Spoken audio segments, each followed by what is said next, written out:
Connexione, and it looks like we are live. It looks like we are live. Yes. Still Good morning, alive. everybody. Another week. Yeah, another Cheers, Tuesday. chaps. Cheers, chaps. I'm on the old. I'm getting so old. This is caffeine-free, sugar-free soda.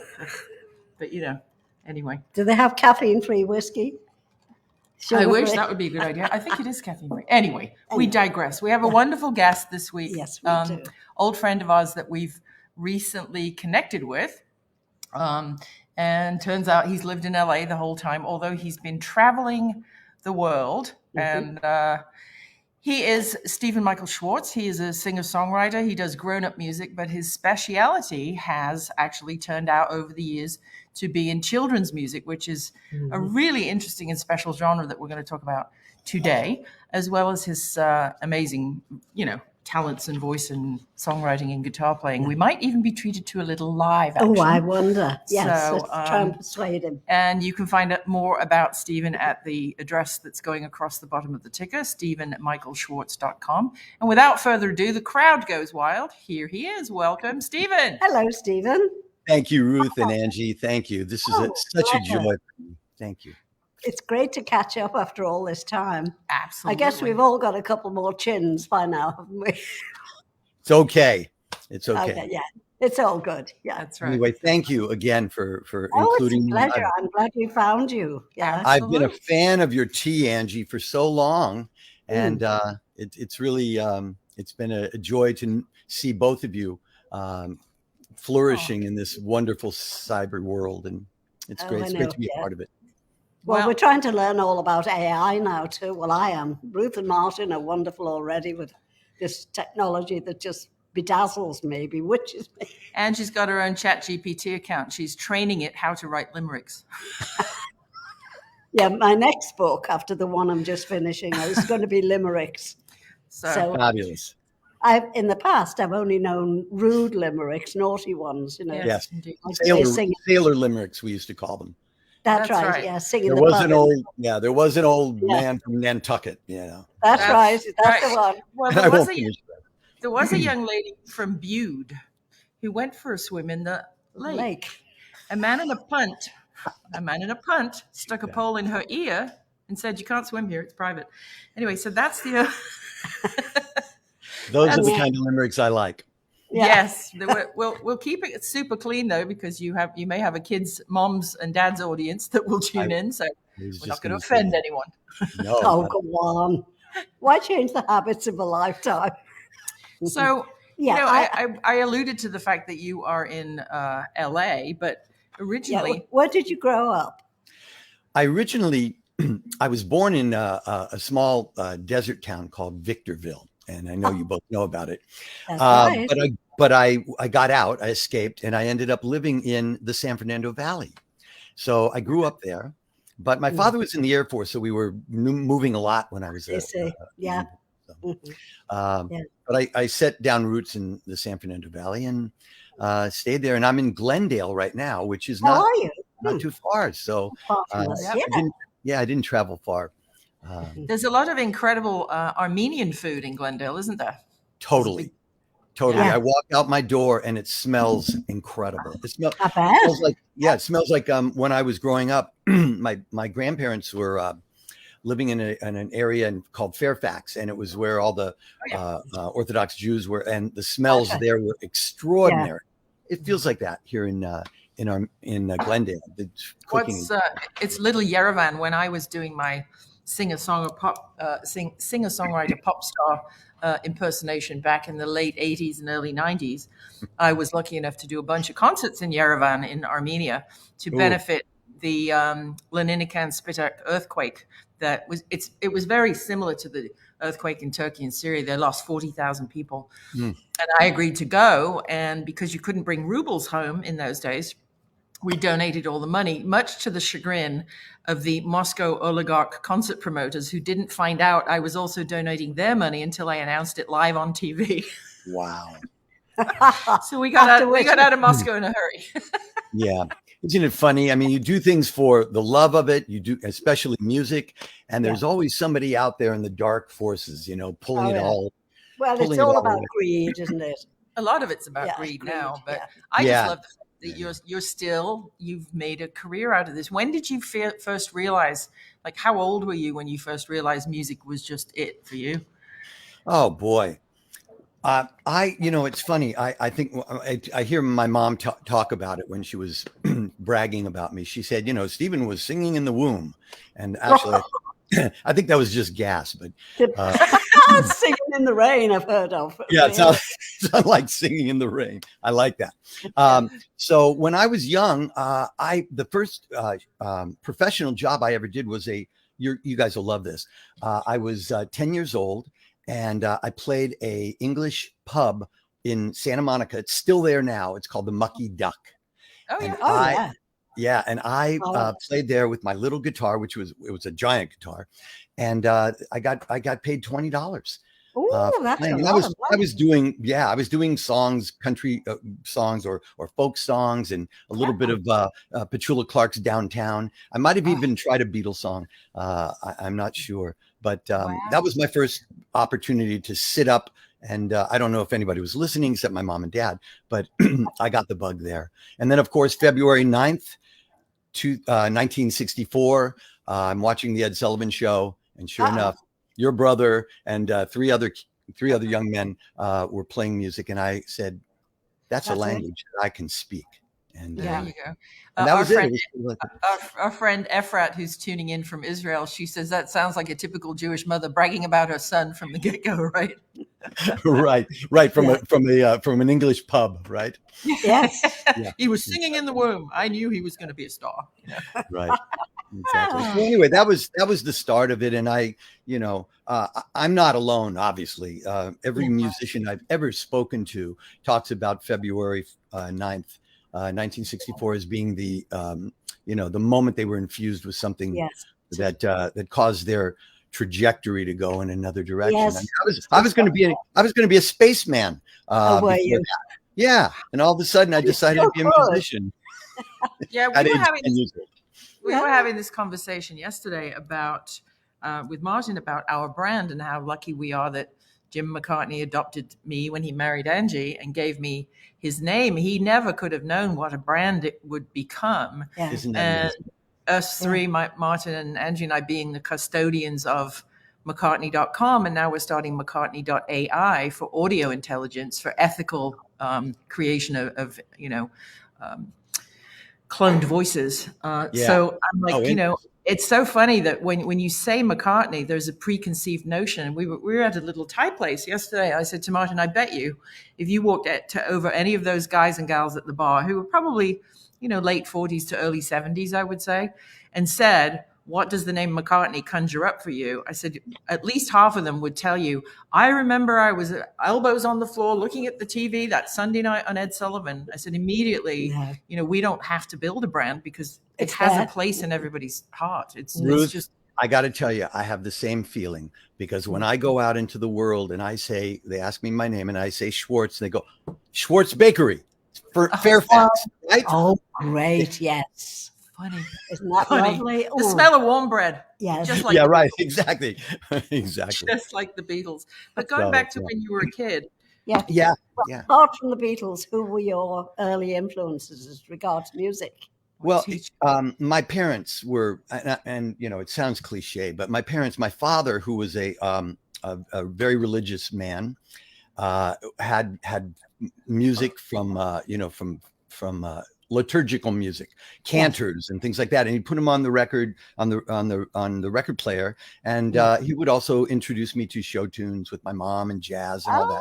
And I was enthusiastic about all kinds of music, and then pop music came, the Beatles came, and that was the end of it. But folk music before that, it was Paul Seeger. Pete Seeger. Yeah.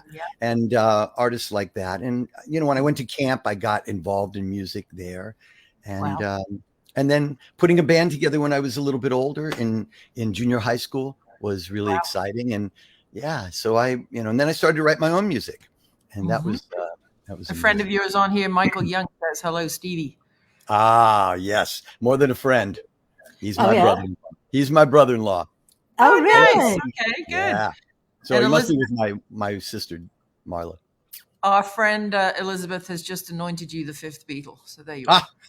Thank you. Well, I have to stand in line because I have a couple of friends that are claiming that position. Yeah, and then there was Billy Preston and George Martin and Yeah, Rick exactly. Rubin, a couple of others. But Yeah. you could start the number 5 club. There you are. Sure. That's Absolutely. right. The number So five, going back yeah. to those days, what was the first record? What was the first record you ever like went out and bought with your own money and put the arm back on the so it would play over and over and over again like we used to? Okay, so it was the Everly Brothers, and it was a song called "Crying in the Rain." Oh, Yeah. And I yeah. believe that song was written by, I may be wrong, and somebody will correct me. I think it was Carole King and Jerry Goffin that wrote that song. Really? And it's beautiful. Yeah. Do you Absolutely. remember it? I'll never. No. Yes. Absolutely. Yeah. They've just actually Don's daughter and Phil's son, I think I have it the right way around, have just released or about to release a completely remastered Everly Brothers album of songs they found in trunks that just never saw the light of day. Oh, So that will be that'll be great. quite the Yeah. collection. And I was with Patty Everly, his widow, a couple months ago at the Canyon Club, and she was saying, "Oh, there's this project coming. I'm so excited. I can't tell anybody about it yet, but you'll know when it comes out." So Good. Yeah. we'll all have to rush out and check out the Everly Brothers. So They were just, I mean, was my God, so they were like almost like a single voice, weren't they? Yes. Totally. Two of them. Oh, Well, like John harmony. and Paul. Yeah, John yeah, and Paul. That's yeah, probably exactly. that's what they were listening to. So Oh, absolutely. They were. Bob Wooler, who was the cabin DJ, we talked about him a couple of weeks ago with May Pang. He used to go down to the Liverpool docks where all the merchant ships would come in from the Carolinas and New York and what have you. Yeah. And that's where he got his rock and roll records from the American merchant marine guys. He'd say, well, I can get you into the Cavern Club for free, but you got to give me some of your 45s. And he would take them back and he would play them to John and Paul, Everly Brothers being amongst them. And that's where they would go back to Mendips, to John Lennon's bedroom and rehearse and rehearse and rehearse and, get their stuff together. So that's fabulous. yeah, absolutely. They were truly like almost like a hydra. It was like one voice with two heads. Yes. I actually saw them. I think it was on PBS a couple of nights ago. There was one of those old nostalgia programs on. I think they were actually probably selling records. It was a donation request thing, for people to read in and send money, and they would be rewarded with old CDs, and some of them were Everly Brothers. Yeah, fantastic. So Elizabeth is saying that you worked with her uncle, Fred Rogers, aka Mr. Rogers. She's freaking out. She's really? She's done her research Well, on you. Elizabeth, thank you. Yes, your father, your uncle, was a incredible human being, and he was so real. The person that we all saw on Mr. Rogers' Neighborhood, that was who he was. Wow. And I was very excited. I got to be on stage with Fred and my partners in my group Parachute Express. We were at the Kennedy Center. We were at the inaugural celebration for children for President Clinton. And how Mr. lovely. Rogers was on stage with us, and we sang "This Little Light of Mine," and it was really special. What an honor. Wow. Yeah. Yeah. I bet that was Incredible. lovely. So thank you, Elizabeth. That was a nice shout out. I appreciate it. Yeah, Yeah, she good. said we all miss him. He was just Yes. he was really Beautiful. the backbone of, he was sort of like the uncle to everybody, wasn't he? He was America's uncle. Totally. Yeah. For some children who didn't even weren't able to go to school, Fred was school for them. Yeah. Yes, that's right. Absolutely. Yeah. And he there wasn't a subject he would not reach out and touch for young children. So Really? Yeah. and what a talent he was too. I mean, not just, having the vision to create this Mr. Rogers character, Sure. but all of his musical talent. musician, writer, wonderful jazz piano player too. Oh, really? Yeah. Yes, he was. Sammy from Atlanta's chiming in. Sammy runs Edgar Winter World, and she was just saying he's a genius too. Unfortunately, I didn't move here until 1983, so all I've ever been able to see is reruns. Yeah. But I can only imagine that the zeitgeist of the time, it must have just been a blessing for parents to have, because it was pre Sesame Street, it was pre all Yes. of that. Yeah. Yes. Oh, Right? yeah. But I mean, I'm guessing Sesame Street owes a big thank you to Mr. Rogers for opening the genre, right? Sure, Really. absolutely. And you've carried it on, haven't you? The genre of entertaining I kids. really, yeah, I was very fortunate as a songwriter.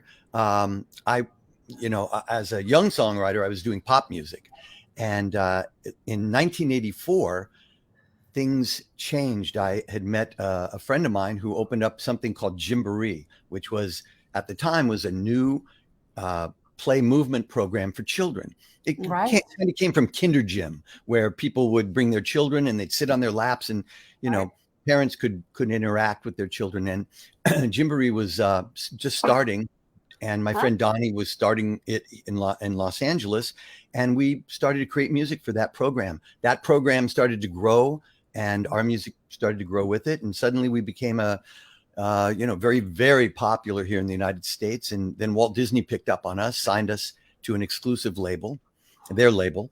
And then we toured all over the country and then all over the world. And that's how I started in the children's genre. Really, it was not my goal. I had a child of my own at that time, so it was really easy for me to connect with writing for children. And writing music in general, for me, I never really thought of myself as a children's writer. I'm writing music that I love. And, would you like me to play you a song? Oh, yes. Sure. I'd love that. I'll play you a song, and we'll see if this comes through my guitar. And I just want to show you that you can write a children's song that's not a children's song. And I know writers do know this, but this is called Wrap Me Up in Yellow. And it was my mom's favorite song of mine. And I actually played it at her funeral last year. My mom passed away, and it's not a sad song. My mom wasn't a sad person, but she's asked me a long time ago if I would play this at her funeral, and I did. So listen for the Beatle reference in here too. Okay. Okay.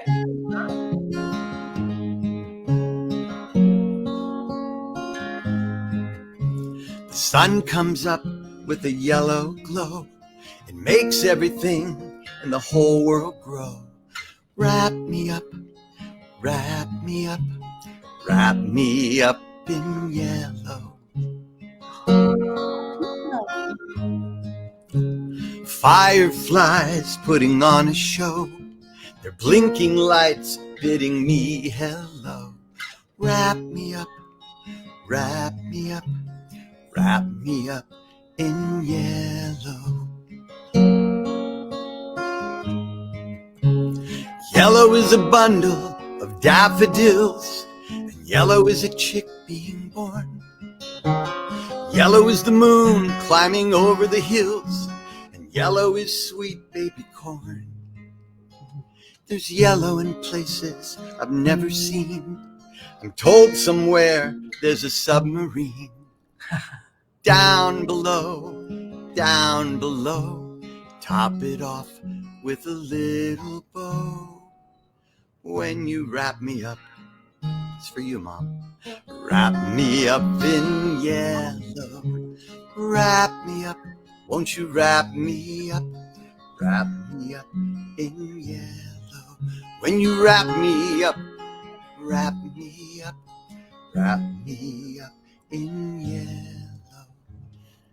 Oh my goodness! You made us all cry. Audience could clap. Elizabeth's sobbing.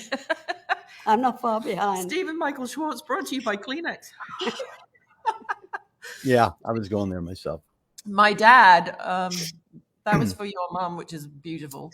And my dad used to say my bladder was too near my eyes. And I guess he was right. Look. Well, thank you. Thank you for, I hope you could hear it okay. I was nervous about Yes, it was gorgeous. Good. Absolutely. Great. No, Sammy, you got people sobbing in Atlanta as well. And Dina out in Palm Springs is holding your mom in the heavens. Oh, that was beautiful. Nice. That was How amazing that my mother passed away on my birthday. Oh, no. June 29th, 2022. Oh my goodness. And it was like a incredible cycle.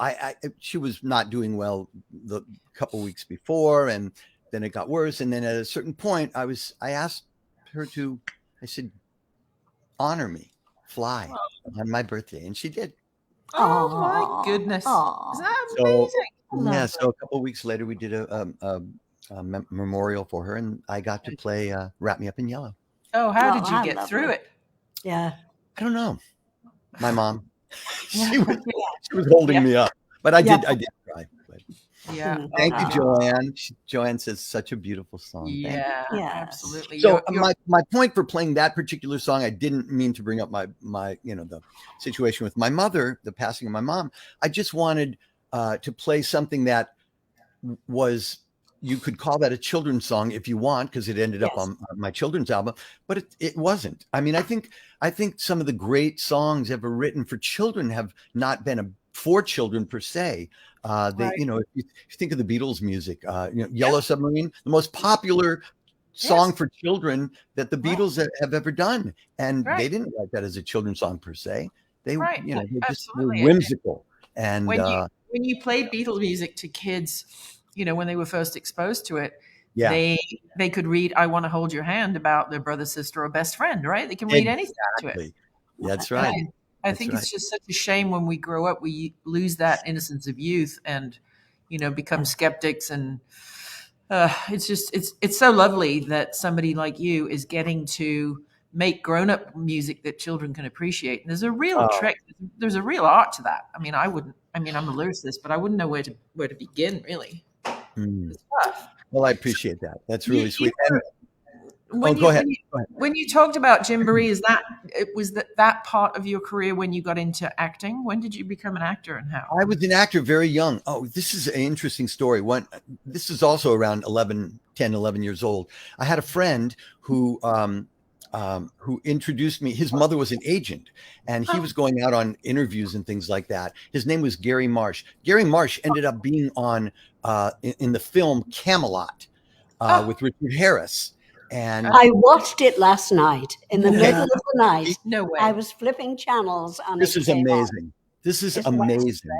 So Gary was the little boy that Richard Harris. It was Richard Harris, right? Didn't he play? Yes, it was. Yes. Okay. Richard Harris was telling this little boy about Camelot, what it was like. This was toward the ends of the film.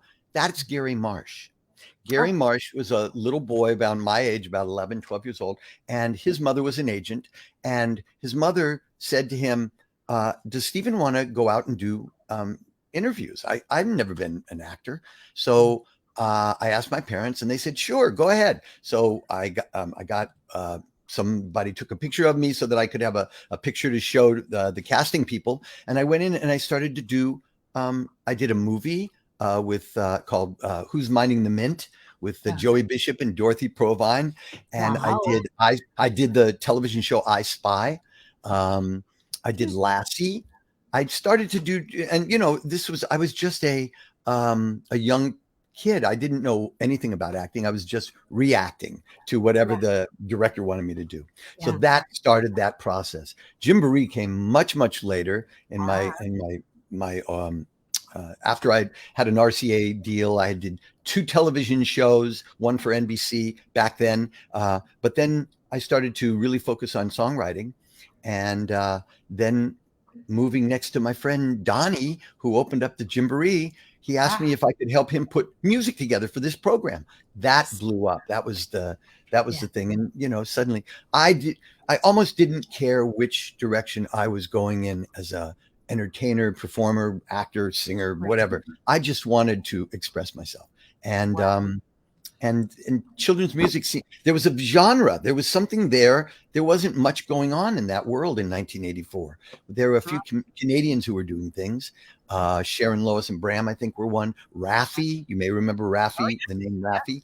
He was in Canada, but that was like, here we had somebody, a group by the name of Greg and Steve. They were they were the pinnacle of educational music for children. For Parachute Express, we were creating music. That's the name of the group. We were creating music specifically for Gymboree. So when you walked into a Gymboree, no matter where you were in the United States, you walked in, that was our music being played. Oh, I see. So I'll take you to the next. I'll take you to the next thing, which is China. China bought Gymboree internationally, and it was at that time. we got a call saying, would you like to come and tour China? We said, well, we don't speak Mandarin. They said, no, no, no, no. We want you to come because we use your music in our jamborees in China. And China uses jamboree like early education. In other words, it's almost like a part of school. Here it was more of a curricular, fun thing to do prior to school. Jamboree brings it in as almost a stepping stone to school. So when I went there with Parachute Express the first time, we were amazed how many people knew our music. Wow, how interesting. So that was incredible. And then a few years, that was 2010 and 11. And then Parachute Express basically retired. We stopped touring. And I asked my partners, I said, do you mind if I continue our, the wonderful work we've done? And they said, no, here's the baton, go out there and share the music. And that's what I did. I continued touring also in the United States, but also in China. And suddenly China, I was touring 4 months out of the year. I've done over 100 cities in China. I've sung to hundreds of thousands of people, and these people are so appreciative, Ruth and Angie. I can't tell you. They want their children to learn English. What better way, right? The music, absolutely. Music. And the fact that it was tied in the way, the Chinese, I can't think of the word. It's not feng shui, but they do it in the park in the mornings. They're doing Tai Chi. Tai Chi. So they have a real emphasis on spiritual, physical, mental health, all around. So I can easily see why it would be part of their phys ed program. Yeah, absolutely. And like I said, what a great way. That's why jingles are so popular and people use them for business, because you'll remember the phone number out of a jingle rather than if you just see it written on a screen, right? Yeah. That's right. So, that's how we taught our children, both our boys. We taught them through music. 818-977-51. That's how they learned their telephone number when they were 3. Yeah. What ages are your children? My children are 41 and 30. Children. Yes. Oh my goodness! They will always be my children, Angie. You know this. Yes, I know. You're sitting next to your child right now. Sure. This old bird belongs to AARP now. Yes. Oh, do you know what Ange did when President Obama turned 55? She said she bought him an AARP card for his birthday. I got a nice thank you note. Yes. I'm sure he appreciated it. Yeah, I bet, hey, who doesn't want a discount? It's better off in our pocket. Right. You can go to Denny's and get money off your Moons Over My Hammy. Yeah. Oh, exactly. Lovely. You just gave Denny's a nice little plug, Angie. Oh, yeah. Yeah, absolutely. You should get free breakfast. Through all of this, at what sort of stage in your life did you really feel you were a professional? Or did you ever? Two things came to mind. I'm always, as a professional songwriter, I am always learning when I'm writing. I'm like, wow, that's the joy.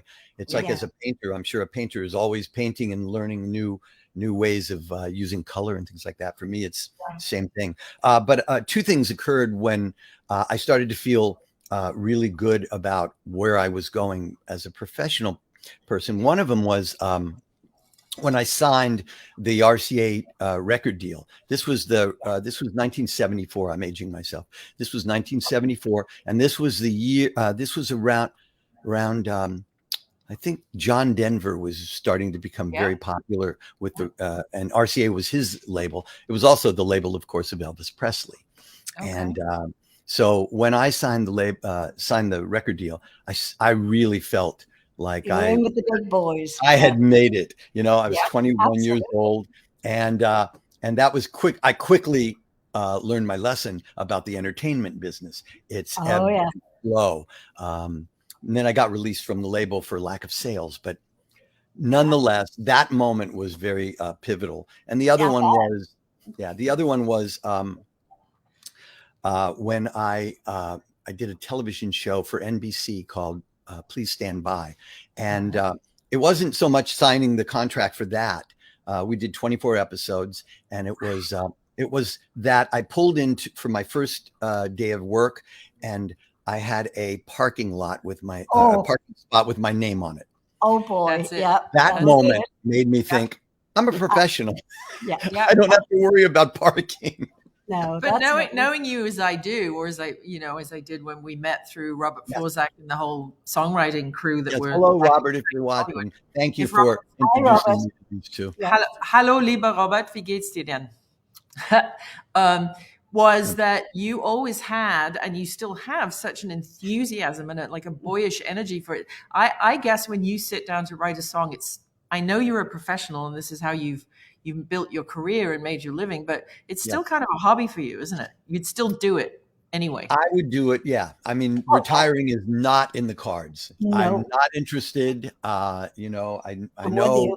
Yeah. Yeah. You can send me an ARP card if you want, AARP card. That's fine. And I will accept it, but I'm not going to accept sitting in the rocking chair, going, no, okay, no. I've done all my work. I'm going to sit back and just fish, whatever. That's funny. Yes, I know a lot of people look forward to it, but I don't. No, I mean, retiring, I suppose if you've worked a physical job as a roofer in Las Vegas for 40 years and you've been up at, 3 a.m. to beat the sun and you're doing a physical job, or our mailman, my goodness, every day he comes, we always have either a hot cup of coffee or tea or a cold bottle of water for him. I can see people who do repetitive physical jobs. They just need to go and then live a life. But we're also blessed in the creative industry that our job is our hobby, is our life. Right. That we don't want to retire, because what else would we do? Right. And it's interesting that you're saying this, because when I see bad behavior from from the entertainment people who have been successful, it's so upsetting to me. It's like, do you understand what gifts you've been given? And you go and you act up and you're rude, or you're.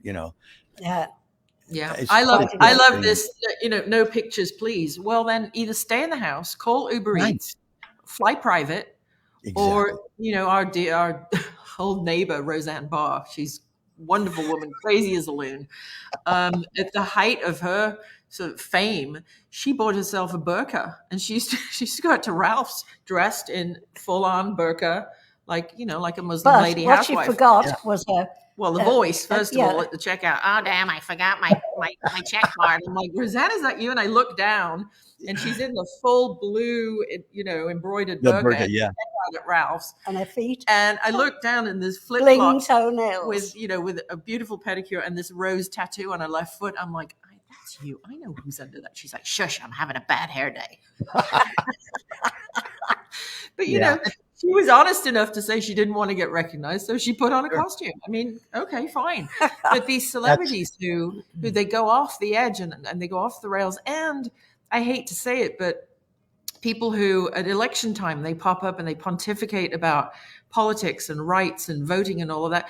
I may love your films or your music, but I don't care what you vote. It's none of my business. It's none of your business. Shut up and sing. Shut up and sing. Exactly. Yeah, right. Shut up and exactly. Dance. But they think that because of their egos, a lot of these people, they think, well, if I can sway the vote, and nobody cares. Just knock it off. Exactly. It's the thing that I loved about Bob Dylan, because everybody was trying to get him to endorse and become political and stuff like that. He said, "I'm a songwriter. I'm a song and dance man," I think is what he said. That's right. Yep. Yeah, one of the greatest song and dance men on the planet. Not all. When he was honored several years ago with some huge, I think it was Rock and Roll Hall of Fame, or some big award like a Lifetime Grammy achievement. Martin's favorite acceptance speech ever, as he came out and he picked up his award and he said, "Well, I'd like to thank the voters and the Academy. And as my daddy used to say, well, hell, my daddy said a lot of things. Good night." He just walked off. It was like perfect. And the director in the truck was going, "Yes, we bought 3 minutes." Yes, a man of few words who could say so much in those few words. Yeah, well, hell, my daddy said a lot of things. Good night. You could have fit his entire speech on a T-shirt. It was fantastic. It was really amazing. So what are you up to now these days? Tell us about your growth.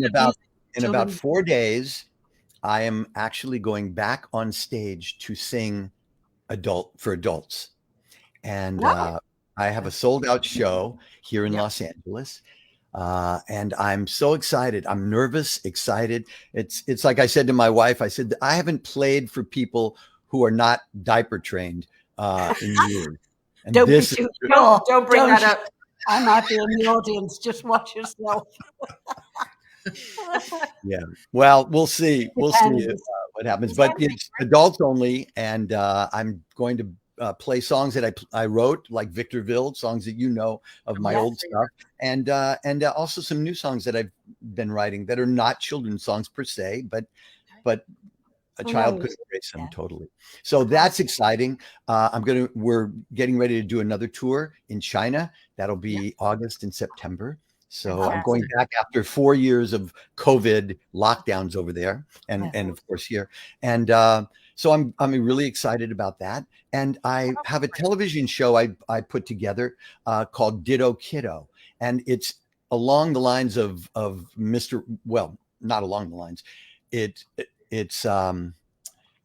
like Mr. Rogers, if you will.